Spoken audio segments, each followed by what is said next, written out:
welcome to the Heavenly Treasury broadcast, where we help believers achieve God's financial abundance for your life. Now, how many of you are in sales? I hope every hand just went up.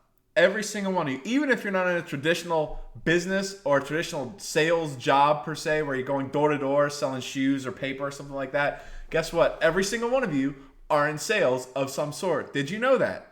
Yes. Do you want your kid to go to the room? Guess what? You have to sell them. Now, some of you are going to use the iron fist and take them up there, okay? If they're 6 months, they can't quite understand you, so I can certainly understand that. But when they're 6, guess what? You're slowly going to lose that edge of being able to use your physical strength to be able to overpower all of your children. Now, you can still do that. It's just going to be really, really painful for you in the future, all right? You don't want to be dragging your 15-year-old all the way up to the room. Some of you aren't physically able to do that because that young man is now lifting, he's in sports, and he might be bigger than you right now, all right? So that's where your words have to be so powerful and so unique and so critical to be able to take you to the top. Now, today we're going to be focusing today on, pardon the pun, focusing on what you're focusing on while you're doing the sale. All right, let me try that again. Today we're gonna talk about what you're focusing on when you're trying to make a sale. What are you focusing on? Because most people are gonna be focused on the money. All right. Now, when you do make a sale, no matter what it is, yes, there's going to be compensation that comes to it. Now, again, if you're in business, if you're in a job that's traditional sales, yes, that's going to be the way it is. Now, does it always have to be that way with you? No. All right. You still have to sell your wife on being able to go to vacation here as opposed to there. That's a sale.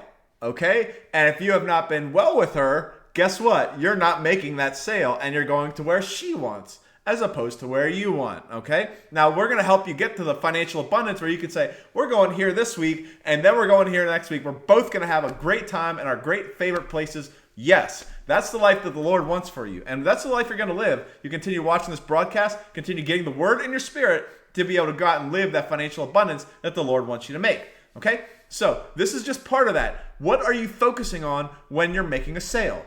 What specifically are you focusing on? Now, I'm talking about business. In this particular case, I'm talking about business, or I'm talking about a traditional sales job, no matter what it is.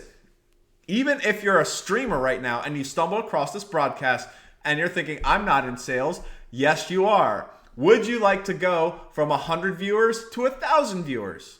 Yes. Yes, you can. And you will, okay? If you continue to if you're definitely first to become a believer, and then on top of that, when the Lord wants you to do what you're doing, and your stream, all right, guess what? You're going to continue to be on that everlasting path of increase. That's what the Lord has for you. That's what He wants for you. And that's part of your covenant, believe it or not, is the multiplication of everything that you have. It's not 2 this week, then 2 next week, then 2 additional, and 2 additional, and 2 additional. Then maybe one lucky week we get 5, and then 2 and 2 and 2. No, it goes 2, then 4, then 10, then 20, then 25, then 50, then 60, then 80, then 100, and multiplication. It goes exponential, okay? Not in a straight line. That's the Lord for you, okay? And that's what He wants for you. So, with that being said, if you're a streamer, your content is selling.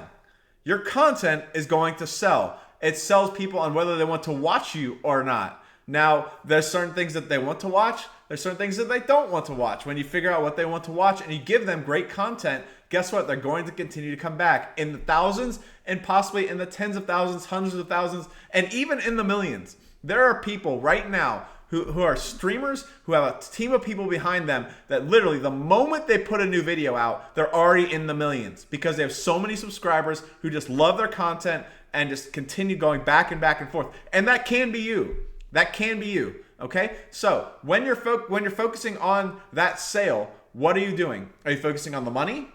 Are you focusing on the relationship you're building with your client?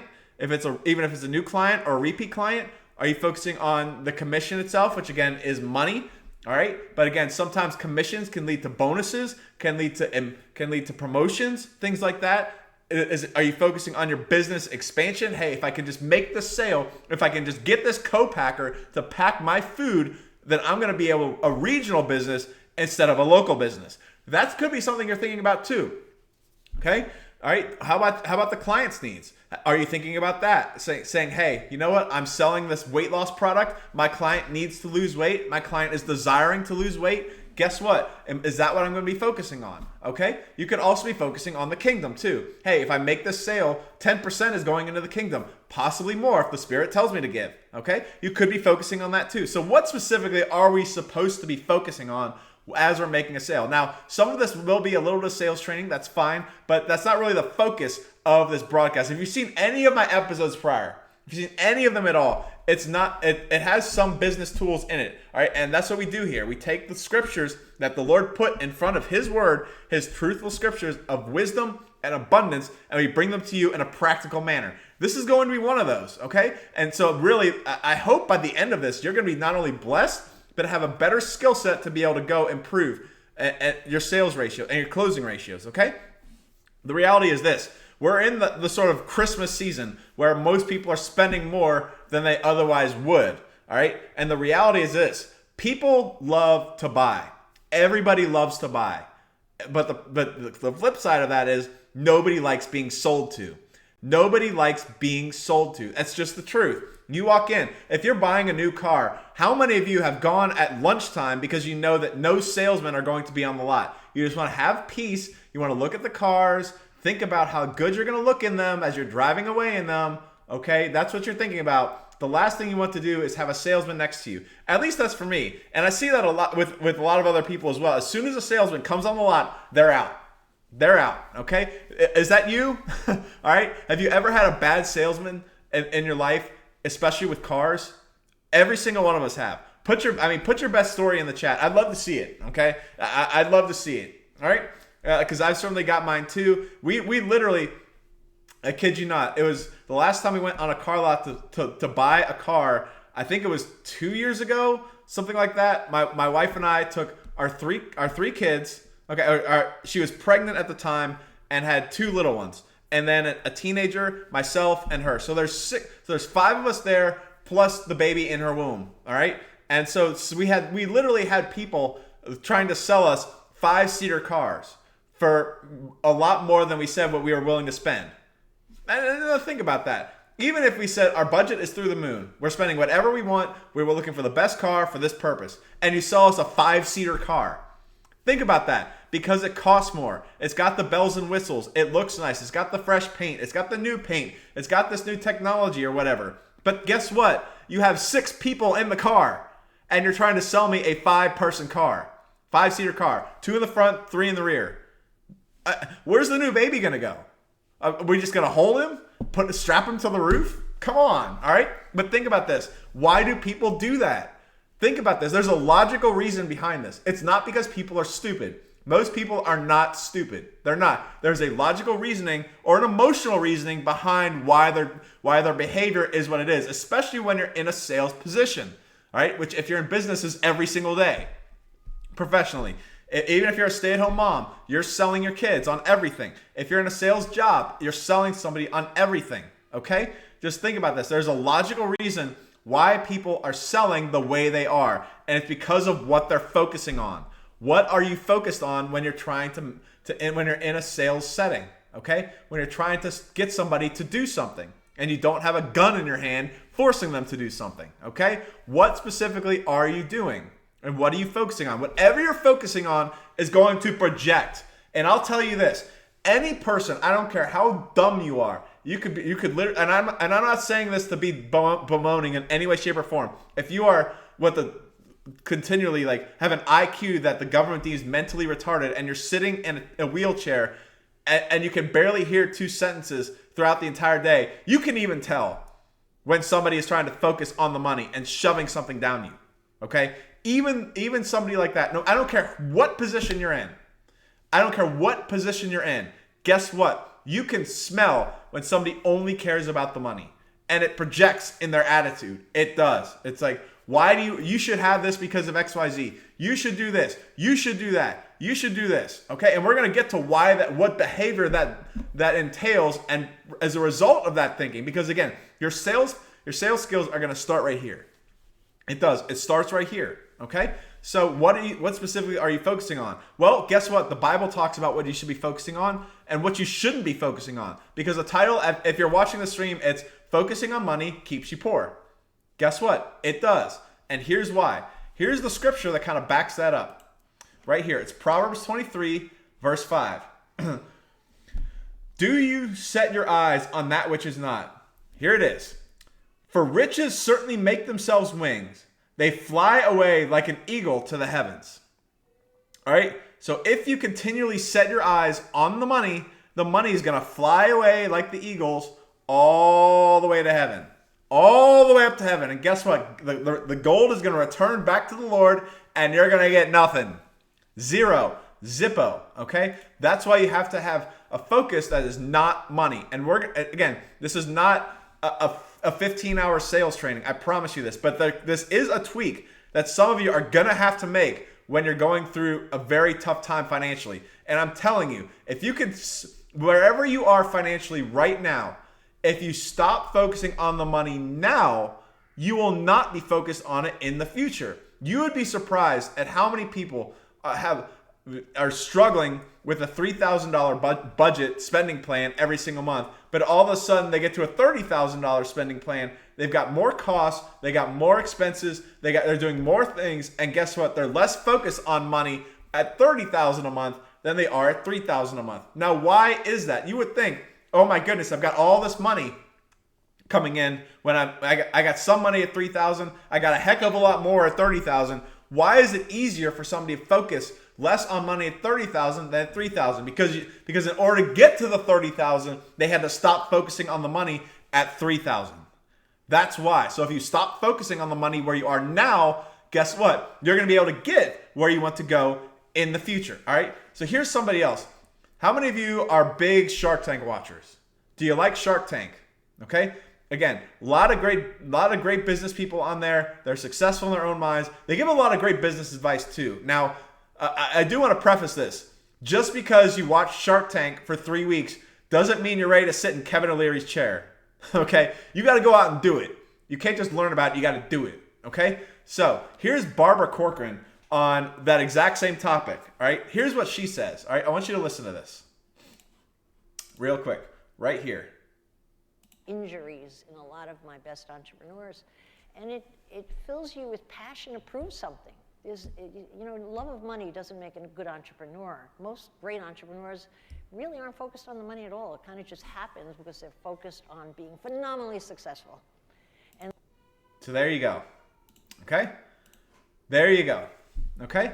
Focusing on something else that isn't money. Now, for some of you, it is success. I talked about that at the beginning. Some of you are focused on relationships, business expansion, clients' needs. Some of you are just, again, for you, money isn't really that big of a deal for you. You just like the money because that's the world's scoreboard of how successful you are. All right, that's the way the world views you. Okay, all right. So that's something you may be focusing on as well. Now, again, all of us have dreams, goals, and desires, and wants and needs. That's why we do what we do. That's one of the reasons why we work. Again, we work because the Bible tells us we should work. Because a man who doesn't work shouldn't eat. Okay, 1 Thessalonians. All right. If some of you may not have heard that before, but guess what? The Bible does say a man who does not work should not eat. Again, that's why we should work, because we want to be productive assets for the kingdom. God wants to look at people and say, I could use him. I'm going to give him this path. I'm going to put these people in his life. And he's going to go there, and he's going to go there, and he's going to do what I'm going to ask him to do, because I know these other 1,000 people that I'm looking at, they can't do that. They have no desire to do that, at least not right now. That's the difference between God lifting somebody up and God's keeping people where they are. Okay? Now, some of you may be moving a little bit, and that's fine. You're still moving forward. You're on a path of increase. That's great. But there's a difference between the person that God can use a little and the person that God can use a lot. One of those is being able to be focused on him and his kingdom and putting his kingdom first. All right? As believers, Matthew 6:33, seek ye first the kingdom of God. That's going to be our main focus most of the time. Now, we'll get to that in another session, but for today, it's what we're not focusing on. Because the reason is this: if you're struggling financially, which most of you who are listening to this are, you're going to be focused. A lot of you are continually focused on the money. You really are, okay? And that's a problem. And we have to get you away from that, because I'm going to show you the path that you're going to take if you end up having a focus on money. Okay? So what is this? Why is this important? Because if you can make great sales and if you can improve your closing ratio, you can decrease the amount of time you're working on whatever your specific task is and move on to something else.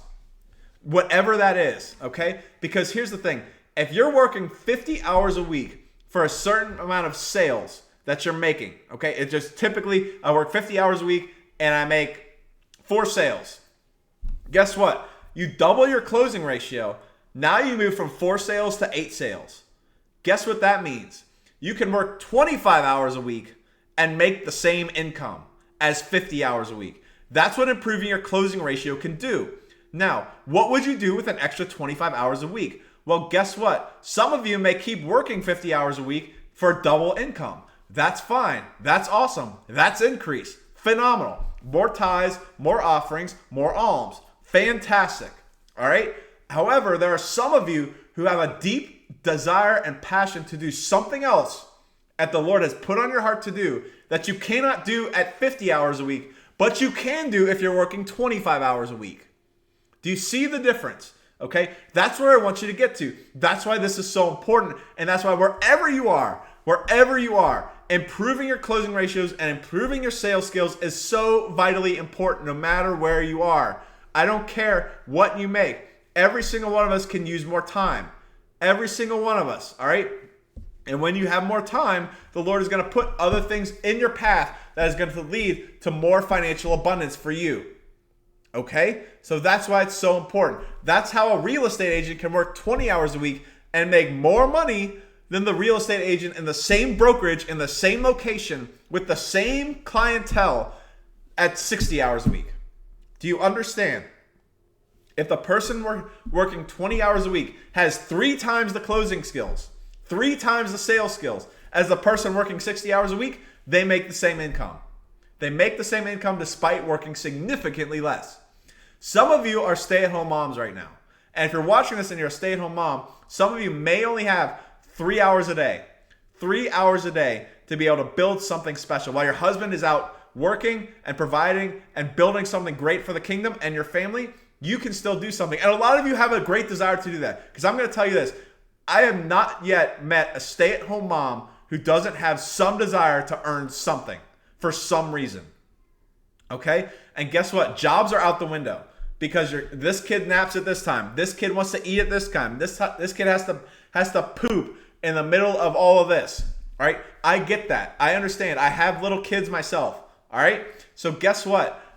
Again, if you're a stay-at-home mom, this is why this is so important, because you can make a great income on 3 hours a week or 3 hours a day, 3 hours a day, or even 3 to 5 hours a week. You can do it. I've seen it done. Okay. We work with people professionally who are stay-at-home moms who are making 5 figures a month. You can do that. You can do that. That's 6 figures a year, part-time, out-earning your husband.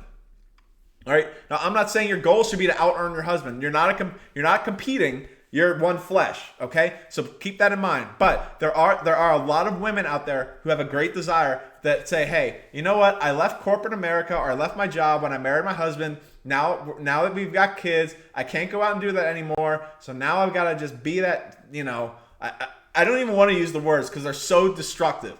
But guess what? You have a deep desire to build something special. Guess what? You can do that when you improve your closing skills and sales skills. You can. You can do it phenomenally, okay? And so what I want to focus on for the rest of you is this. What does it look like when you are money focused on a sale? It means you're Hercules shoving the food down your client's mouth, down your prospect's mouth, okay? What you're doing is you're taking that sale right here, whatever product and service you have, all right? Product and service you have right here, and here's the mouth of the client, and you're just going, bam, get in there. You want this. If you don't get this, you're going to die. If you don't get this, you're going to be 400 pounds. If you don't get this, your car is going to drive off the field. You've got to have this. Yes, yes, yes, yes, yes. All right? Why? You're only focused on the money. So you're just throwing everything else that matters. I can't tell you how many people that I see just focusing on the money, and all that happens is they just get angry, they get bold, and they get really, really, they get really angry is just an understatement. They get so fired up with rage because they're not making a sale that they're just so angry. And guess what? It spills over into every area of your life.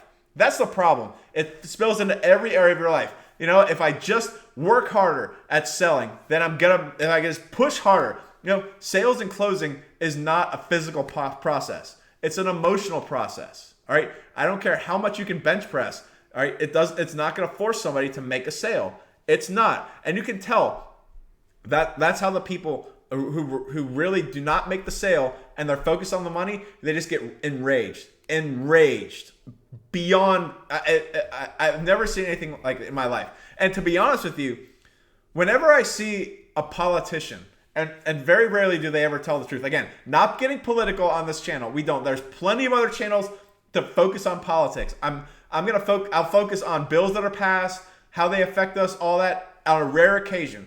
All right. But when I see a politician who really wants a vote to go one way and it doesn't go another way, and they just get on they get in front of a microphone and they get really angry, and I mean really angry, you can tell that somebody's losing a lot of money and they're feeling the heat. That's the first thing that I see with somebody who, again, wants a bill to go through for a certain reason and a certain passage, and it doesn't go through. Typically, if you really feel that a bill should pass for some reason and you firmly believe it and your voters want it to pass and it doesn't pass, typically you get sad because you feel for your constituents. You do. And again, if you're representing them in Washington, D.C., which isn't exactly the Shangri-La, so to speak, guess what? You're gonna feel very, very sad for your constituents and yourself because you felt like you could do a better job. However, if a bill didn't pass because your donors wanted it, now your donors are out a lot of money. Oh my goodness, different reaction. Very different reaction. Oh my goodness, okay? So I can even tell that as I can see people. Again, if you start getting an objection, and your first thought after an objection, because every person gets it, no matter who you're selling to or what you're selling, it doesn't matter. You're going to get objections of some sort. And if you handle those objections with rage and anger, and you can see it on your face, because you're just shoving stuff down the prospect's mouth, it means you're focused on the money. It means you're focused on the money.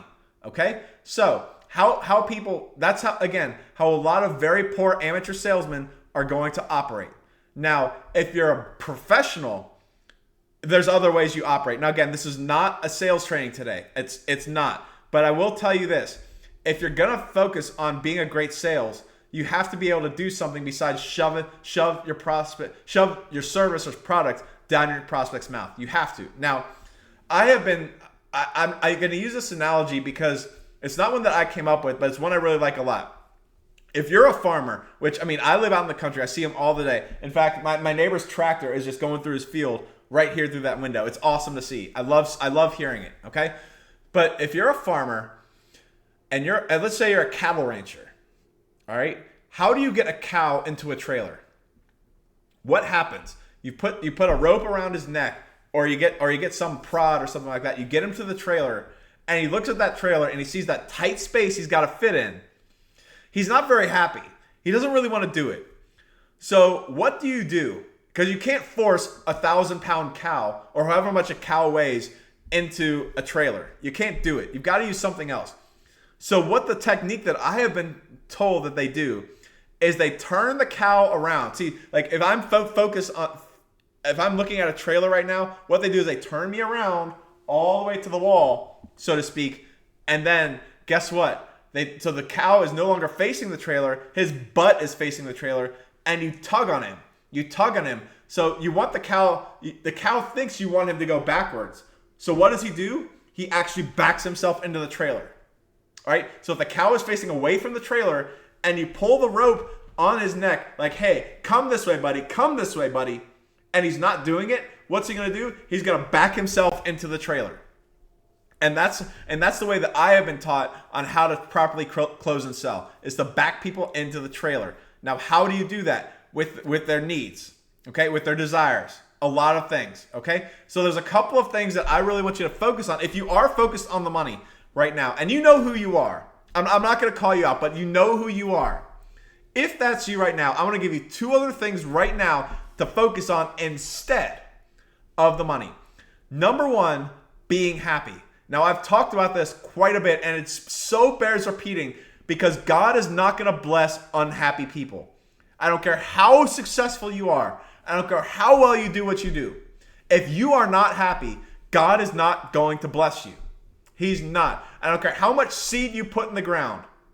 If you are watching a video or at a sermon or attending a church of a preacher who believes in the financial prosperity and abundance that the Lord has for you, and he says, sow now and the Lord's going to bless you.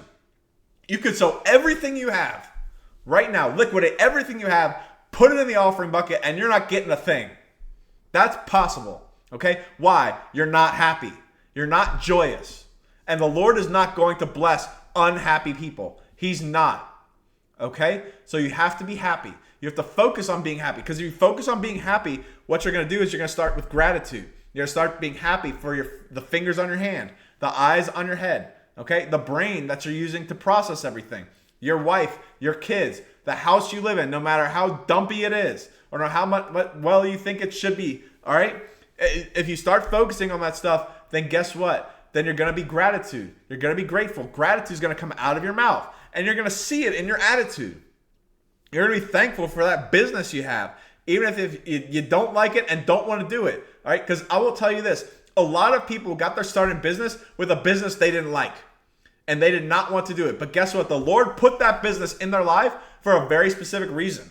Why? Because the Lord knew that in that specific business, they had to learn and be refined in a way they could not have outside of that business. And it grew them to a point where once they got to a certain level and the impurities were removed and all the silver dross is gone, the Lord said, okay, you have been refined enough. You have been trusted with this business you don't like. Now I'm going to give you one that you do like. And it's going to be so phenomenally successful. And I know you're going to be faithful with your tithes and your offerings and your alms and all of that. I'm going to give it to you. That's what's going to happen. That's where I want you to get so the Lord can bless you. That's where I want you to get. Okay? And that's one of my biggest goals in this is not to specifically help you per se. It's to help you get in a position for God to help you. That's what I want to do with this broadcast, is to get you in a position where God can bless you and give you that great life of financial abundance that I know you desire. I don't care how low your standards are. You have desires. You have great desires, and the Lord wants to fulfill them with you. He does. He does. So again, being happy, being thankful that you serve a great and mighty God, being thankful that you're on a great path of increase. All of those things are good, and they're very, very important. Okay? And so that's how we can be happy. The second thing I want to focus on is a couple of acronyms. All right? So I'm just going to do this very, very quickly over here. Okay? So we're going to start with this. All right. And these are a couple of acronyms that I used. I first learned them from my very early business trainers. And then as I've gotten into more businesses, guess what? A lot of the other trainers in those businesses have kind of used the same acronyms. Not even connected to the first person that I learned from, but separately because they're so important. Here are things that you can connect with on every single prospect that you meet. Every single person. I don't care if you're selling a house, a tractor, some financial product, a weight loss product, skincare, doesn't matter. Every single person you can connect in some way, shape, or form with this, okay? Here it is. FORM. The acronym FORM. What does that mean? Family, occupation, recreation, and then a message. Okay? What does that mean? Family. Okay? What family do they come from? The cultural background, the languages that they speak, the kids they have, the kids that they would like, the spouse that they have, the spouse that they desire if they don't have one. Okay? Their parents. Did they care for their parents? Where did they grow up? Did they move around? Did that really affect them? Did their parents move around when they were young because of a job? How did that affect their family life? How did they grow up? What did their background do to who they are today? Those are all things that every single person on planet Earth love to discuss. That's family, okay? Occupation. What do they currently do now? Even if they're not making money per se, even if they're a homemaker and don't make any money but just take care of the kids, that's still an occupation. Do they like their occupation? What do they like about it? Do they enjoy it? Does it really give them satisfaction? Do they like their compensation? Most people don't. Okay? So all those things factor into occupation, and a lot of them, especially when they're outside of their actual occupation, love discussing that stuff. Okay? Recreation. Everybody likes talking about fun. What do they like about it? Because I can tell you this. If you get 4 people in a room and you tell them, and they all like football. Okay? Get 4 people in the room and they all say they like football. And you ask them, what do you like about football? You could get 4 very, very, very different answers. And that's going to depend on the personality of the person. Okay? The personality of each individual. Okay? Some of them will say, I like football because going to the games is fun. Some of them like football because they like being around their friends and it's enjoyable to build that rapport. Some of them like because they like the rules and regulations and watching all the plays and how they manifest. And then somebody else may like, I just want to see somebody clobber somebody else and win a game. 4 very different responses to saying, what do you like about football? Okay? So again, these are questions that you must ask of your prospect, and that's going to help you tell who they are, what they do, and how to be able to market what you have. That's going to be very, very important. And then once you get all that, then you have a message that you're trying to send. Okay, maybe you're trying to get them in your business. Maybe you're trying to sell them something. Maybe you need more employees. Maybe it's you have a job, but this person offers a better job, so to speak. You always have a message, so to speak. All right, so those are things that you can ask right there. No matter who you meet, no matter where they are, family, occupation, recreation, and message. All right, you can be able to talk about all these things, and this will get you so away from the money. So away from the money that when somebody pours their heart out to you with their family story, they just lost their parent last year in a car crash.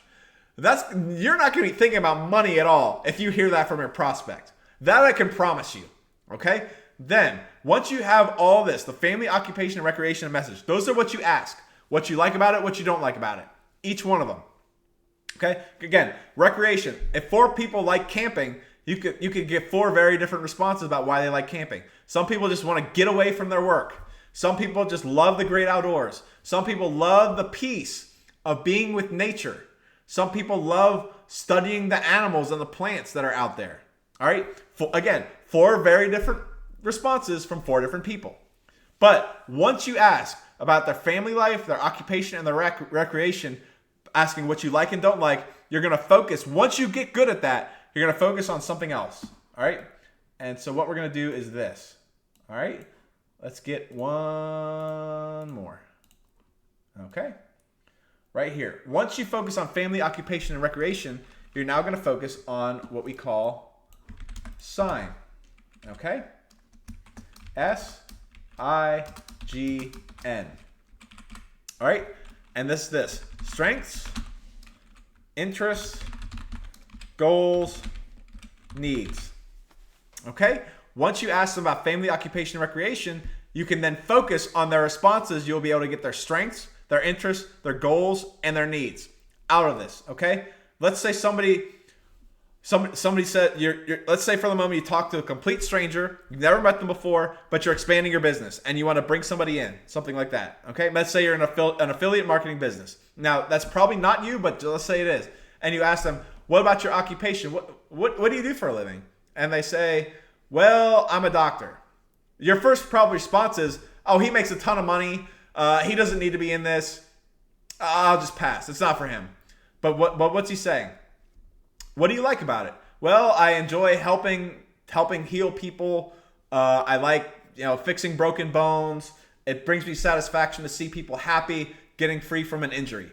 Okay, or if they're a spiritual doctor, getting fighting the devil in the medicinal world, something like that. Okay.